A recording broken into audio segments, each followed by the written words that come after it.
لا ما عاد يرعبني ظلم يهددني لا شيء أخسره لا مهما يطول الدرب فالحق معه. Dalam keadaan kadang-kadang drop dalam keadaan susah, ketika kita membutuhkan bantuan beliau. Manusia yang paling baik adalah manusia yang bermanfaat kepada orang lain. Orang yang paling good, orang yang manteng dikenang di saat ganyan hanali, termasuk almarhum abi gedanya bersama. Allahumma ghafir lahu. Sampoan uranyo dua tahun kabar selang gedanya manteng mengenang beliau, seolah-olah beliau manteng di tengah-tengah gedanya. Kenapa? Karena ilmu yang beliau miliki beliau salurkan kepada kita semua. Akhlak beliau, sosial beliau yang dicerminkan kepada kita semua. Kadang-kadang drog dalam keadaan kadang-kadang drog dalam keadaan susah. Ketika kita membutuhkan bantuan beliau, sangat ringan tangan beliau untuk membantu.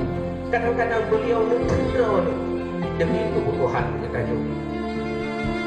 Beliau pernah bercerita kepada kamu tentunya sebahagian guru-guru. Dan saat-saat genting, di saat ia galau membayu, listrik galau membayu, terkadang-kadang harta pribadi banyak, kadang-kadang kurang perhatian. Di saat kadang-kadang dipegat peraturan untuk membayar iuran bulanan, kadang-kadang taju, kadang-kadang tan. Lun pribadi pernah lun mantu iuran bulanan, yang untuk sekian dalam bayi sampai ke bulan bena, padahal jumlah bayi berbulan ribu orang. Mungkin tak ukur orangnya padung pengbulan. 10 ribu 10 ribu untuk si bulan tak bagi per hari padung kena euro.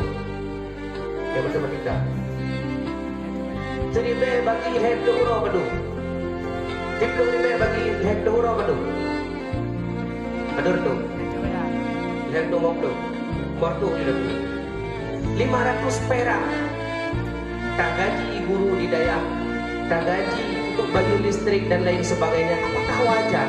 Tidak. Ada wajar. Gure-gure yang ada di daya, drone almarhum, nemu susah payah. Kadang-kadang malam hana gede demi menjaga kita yo, keamanan kita yo. Kemudian disediakan lampu, disediakan WC, fasilitas yang lain. Tujuan supaya kita nyomangan nyaman ketika tamurno ilmu agama.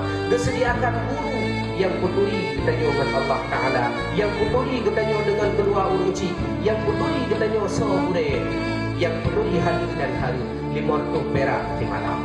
Malah kadang-kadang pernah kadena enggaknya, pernah kadena turun aja. Luar biasa.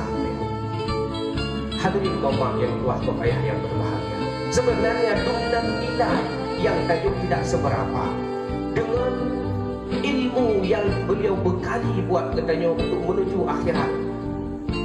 Ganyan yang peduli katanya syurga, ganyan yang membentengi katanya dengan api neraka, tetapi penghargaan katanya sangat kecil. Maka walaupun jumlah dan nilai ini kecil, jangan kita melihat dan memandang jumlahnya.